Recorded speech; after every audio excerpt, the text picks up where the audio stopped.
अस्सलामुअलैकुम। Welcome to my channel bright learner point. Hope so कि आप सब लोग ठीक होंगे। आज मैं आपको सारे टेंसेस की समरी बना के यहाँ पे समझाऊंगी। तो अगर आपको टेंसेस नहीं आते, टेंसेस की समझ नहीं आती या लॉन्ग वीडियोस देखने में इशू है, तो प्लीज़ इस वीडियो को फुल देखिएगा ताकि आपको टेंसेस की कंप्लीट समझ आ जाए। सबसे पहले मैं आप लोग को बता देती हूँ कि टेंसेस की कितनी टाइप होती हैं या टेंस का स्ट्रक्चर क्या होता है। उसके बाद हम जाएँगे कि फॉर्म ऑफ वर्ब क्या होता है, हेल्पिंग वर्ब क्या लगता है, ये सारी चीज़ें हम बाद में डिस्कस करेंगे। बिल्कुल आपको मैं स्टार्ट से समझाऊँगी। तो चलिए स्टार्ट करते हैं। सबसे पहले देखिए जी, टेंसेस की आपको पता है जनरली छोटे से छोटे बच्चे को भी पता होता है कि उसकी 3 टाइप्स होती हैं, प्रेज़ेंट होती है, पास्ट होती है, फ्यूचर होती है। जैसे लोग कहते हैं कि ज़िंदगी के 3 ही दिन होते हैं, एक गुज़र चुका है, एक आज का दिन है और एक आने वाला दिन है। यानी एक फ्यूचर है और जो मौजूद है, आज का दिन है, वो क्या है? प्रेज़ेंट है और जो गुज़र चुका है, वो क्या है? वो पास्ट है।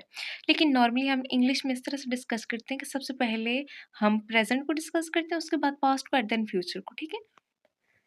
अब अगर तीनों टेंसेस की सेम टाइप्स होती हैं, 3 हमारे पास टेंस हैं, 3 ज़माने हैं, उनके आगे से 4-4 इकसाम हैं। तो कितने हो गए? 4 3 ज़ा 12, तो टोटल आपके पास 12 टेंसेस हैं, ठीक है? तो सबकी present indefinite, present continuous, present perfect continuous, इसी तरह से पास्ट सिर्फ़ प्रेज़ेंट की जगह पास्ट को लगा दें, सारी टाइप्स यही होंगी। Past indefinite, past continuous, past perfect और पास्ट परफ़ेक्ट कंटीन्यूअस। और इसी तरह से फ्यूचर की भी यही टाइप्स होती हैं, future indefinite, future continuous, future perfect और फ्यूचर परफेक्ट कंटिन्यूअस। अब टेंसेस की आपको अगर एग्ज़ाम नहीं पता थी तो भी आपको समझ आ गई होंगी, अगर पता थी तो वेल एंड गुड। अब हम चलते हैं नेक्स्ट स्टेप की जानिब। टाइप्स तो बेसिक्स 3 टाइप तो ज़्यादातर लोगों को पता होते हैं, लेकिन टेंस स्ट्रक्चर बहुत से लोगों को ऑलमोस्ट नहीं पता होता। छोटे बच्चों को इवन के छोटे बच्चों से लेकर 7-8 मैट्रिक तक के लोगों को तो बिल्कुल बच्चों का अंदाज़ा ही नहीं होता कि टेंस का स्ट्रक्चर क्या है। तो टेंस स्ट्रक्चर में आपको ये चीज़ें याद रखना बहुत ज़रूरी है। बहुत सिंपल सा टेंस स्ट्रक्चर होता है कि इसमें डिफ़िकल्ट नहीं होता, बट जिन लोगों को नहीं पता होता वो उन्हें नहीं पता होता कि बिल्कुल ही कि कौन-सी चीज़ कहाँ पे लगानी है। ऑब्जेक्ट को स्टार्ट में ले आते हैं, हेल्पिंग वर्ब को मिड में कहीं रख लिया, सब्जेक्ट को एंड पे रख दिया। तो इस तरह से जब टेंस स्ट्रक्चर गलत होगा तो ऑब्वियसली ग्रामर है, गलत ही होता है ना, ये तो टोटली गलत होता है। इवन कि इंग्लिश ग्रामर में तो ज़रा-सा आपसे मिस्टेक हो जाती है तो आपका पूरे का पूरा सेंटेंस गलत हो जाता है। अगर आप फॉर्म वर्ब गलत लगाते हैं, हेल्पिंग वर्ब गलत लगाते हैं तो भी आपका सारा सेंटेंस ख़राब होता है, और जब आप इसकी सेटिंग ही चेंज कर देंगे तो फिर तो ऑब्वियसली गलत ही होना है। एनीवेज़ सबसे पहले हम सब्जेक्ट लगाते हैं। अब सब्जेक्ट क्या होता है ये तो आपको पता ही होगा, अगर नहीं पता तो भी मैं बता देती हूँ, नो इश्यू। उसके बाद helping verb, then form of verb और उसके बाद ऑब्जेक्ट है। बेसिकली सब्जेक्ट का मतलब होता है फ़ाइल और ऑब्जेक्ट होता है मफ़ूल। फ़ाइल बोलते हैं काम करने वाले को, ऑब्जेक्ट बोलते हैं मफ़ूल यानी जिस पर काम किया जा रहा हो। सिंपल वर्ड में, बहुत सिंपल वर्ड में मैं अपनी तरफ से कोशिश कर रही हूँ कि आप लोग को एक्सप्लेनेशन दूँ। सबसे पहले अब हम देखिए, जैसे ये मैंने लिखी है ऊपर, इसी तरह से मैंने नीचे एक सेंटेंस लिख दिया ताकि आप लोग को समझने के लिए में आसानी हो। अब देखिए मारिया, मारिया मारिया है सब्जेक्ट, हेल्पिंग वर्ब इज़ है, फॉर्म ऑफ वर्ब राइटिंग है और लेटर जो है वो ऑब्जेक्ट है। अब इसकी होप्स हो कि आपको टेंस स्ट्रक्चर की समझ आ गई। अब हम चलते हैं नेक्स्ट चीज़ की जानिब, जो कि एक्चुअल चीज़ है, जो कि मैं आप लोग को समझाने चाह रही हूँ। अब हम बारी-बारी एक-एक को डिस्कस करते हैं। प्रेज़ेंट इंडेफ़िनिट है, पास्ट इंडेफ़िनिट, देन फ्यूचर इंडेफ़िनिट। सबसे पहले प्रेज़ेंट इंडेफ़िनिट हमारे पास टेंस है, फर्स्ट टेंस है, इसमें फर्स्ट फॉर्म लगेगी। पहले बताया था फर्स्ट टेंस है, इसमें फर्स्ट फॉर्म लगती है। सेकंड टेंस है तो उसमें फोर्थ फॉर्म लगती है। 2 2 ज़ार 4, इसको मल्टीप्लाई कर लें, क्योंकि सेकंड फॉर्म मैंने आपको बताया था पहले भी, पास्ट इंडेफ़िनिट में सिर्फ सेकंड फॉर्म लगती है। तो आपको इस तरह से बिल्कुल आपने टेबल बनाना है जैसे मैंने बनाया है।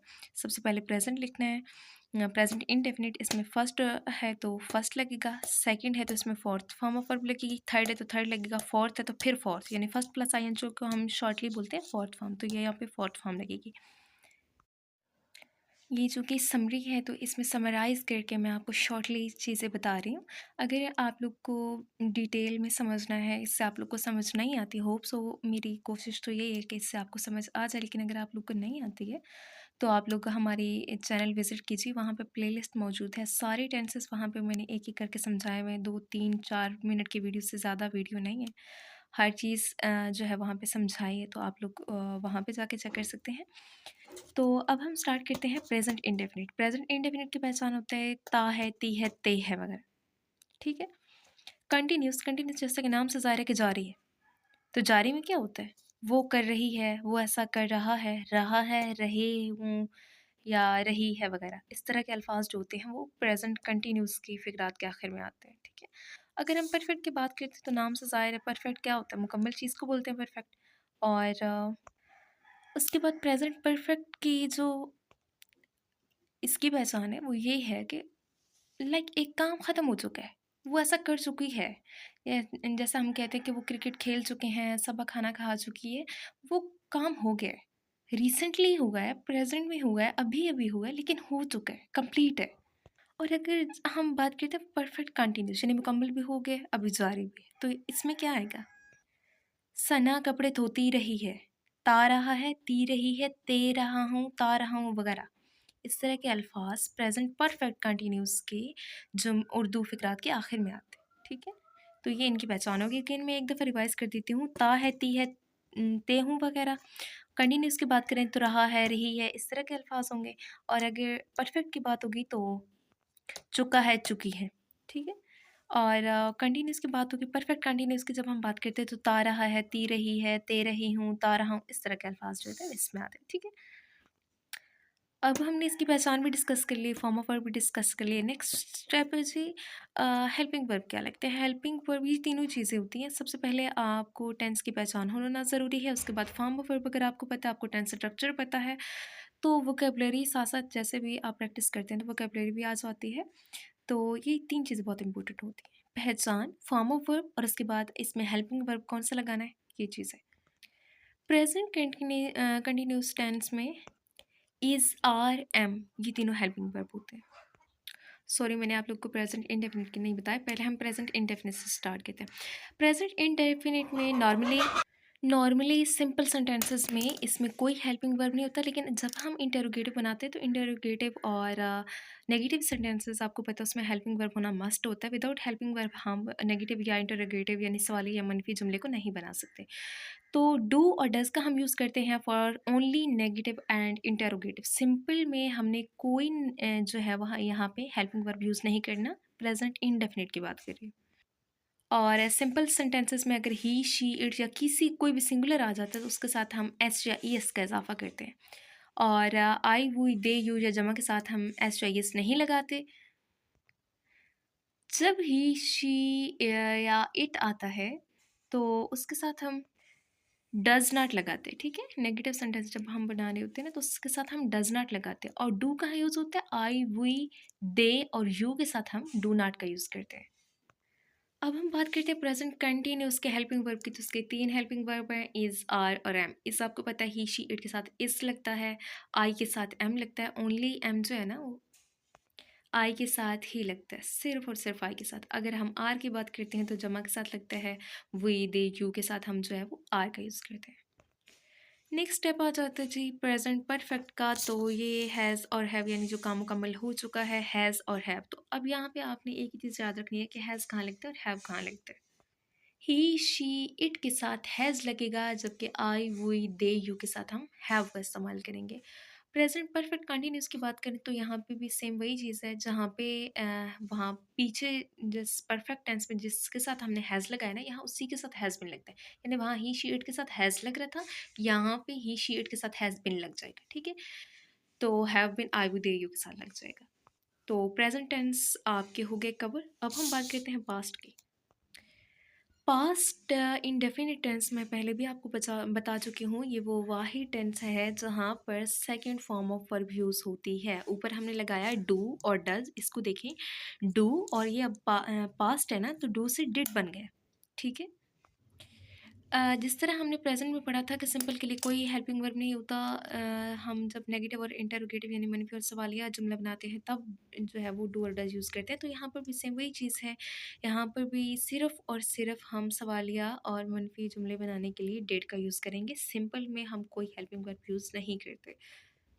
Like Saba wrote a letter, ये एक सिंपल जो है वो पास्ट इंडेफिनिट टेंस है, हमने इसमें कोई हेल्पिंग वर्ब यूज़ नहीं किया। लेकिन she did not go to Lahore. अच्छा, अब आपका यहाँ से ये सवाल होगा कि मैंने ये क्यों बोला she did not go to school. हालांकि गो वेंट सेकंड फॉर्म तो वेंट है इसकी, तो हम मुझे तो वेंट लगाना चाहिए था। तो ये बात भी हमेशा याद रखिएगा कि डिड सेकंड फॉर्म है। जब हमने डिड का यूज़ कर लिया, वैसे इसके में सिंपल सेंटेंसेस में सेकंड फॉर्म लगती है, लेकिन जब हम नेगेटिव और इंटरोगेटिव में डिड का यूज़ कर लेते हैं, तो डिड डू की खुद एक सेकंड फॉर्म है ना।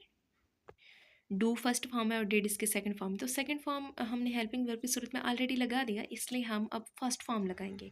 यानी कि सिंपल ये, आपको अगर मैं इसकी समरी करके बताऊं तो सिंपल सेंटेंसेस में पास्ट इंडेफिनिट में हम सिंपल सेंटेंसेस में सेकंड फॉर्म लगाते हैं, लेकिन जब हम नेगेटिव और इंटरोगेटिव बनाते हैं तो उसमें हमारा हमने फर्स्ट फॉर्म लगानी है। नेक्स्ट आ गया वाज और वर। पास्ट इंडेफिनिट की पहचान होती है कि उर्दू फिक्रात के आखिर में किया, गया या लिया, था वगैरह के अल्फाज जो हैं वो इसमें आते हैं। कंटिन्यूस की बात करें तो सेम वही काम जो है वो गुजरे हुए ज़माने में जारी था, तो वहाँ पे रहा है, रही है, था। इसमें ना इसकी बात करें प्रेजेंट कंटिन्यूस की, कि वहाँ हमने जब प्रेजेंट कंटिन्यूस की बात की तो हम कह रहे थे ना कि सबा कर रही है या इस तरह के अल्फाज। तो यहाँ हम कहेंगे कि सबा वो काम कर रही थी, माजी में वो जारी था। हेल्पिंग वर्ब इसके वाज और वर हैं। वाज हम लगाएंगे ही, शी और इट के साथ, जबकि वी, दे, यू के साथ हम वर लगाएंगे। परफेक्ट की बात करते हैं तो परफेक्ट में ये है कि वो काम माजी में कंप्लीट हो चुका है, तो हम कहेंगे कि सबा या सना खाना खा चुकी थी। वहाँ पे हैज़ और हैव लगता था, यहाँ ओनली हैड है तो सबके साथ हमने हैड ही यूज़ करना है। सेम यहाँ पे भी वही चीज़ है, वो रहा है, रही है, था। इसमें प्रेजेंट परफेक्ट कंटिन्यूस में तो यहाँ हम बोलेंगे कि करती रही है, यहाँ पे था, यहाँ पे हम कहेंगे करती रही थी, यानी गुजरे हुए ज़माने में वो करती रही थी, अभी नहीं कर रही है।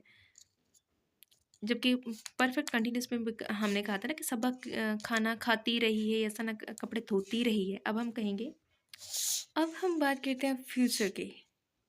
फॉर्म ऑफ वर्ब हम ऑलरेडी डिस्कस कर चुके हैं, बाकी टेबल भी लिखा हुआ है, आप अपने पास नोट करते जाएं ताकि आप लोग को बाद में याद रहे। ये समरी है, तो सारे टेंसेस को बार बार देखने की बजाय या सबको अलग अलग लिखने की बजाय जब आप लोग इस तरह से एक टेबल बना के सारी चीज़ें इसमें कलेक्ट कर लेंगे तो आप लोगों के लिए सारे टेंसेस रिवाइज करना बहुत ईजी होंगे।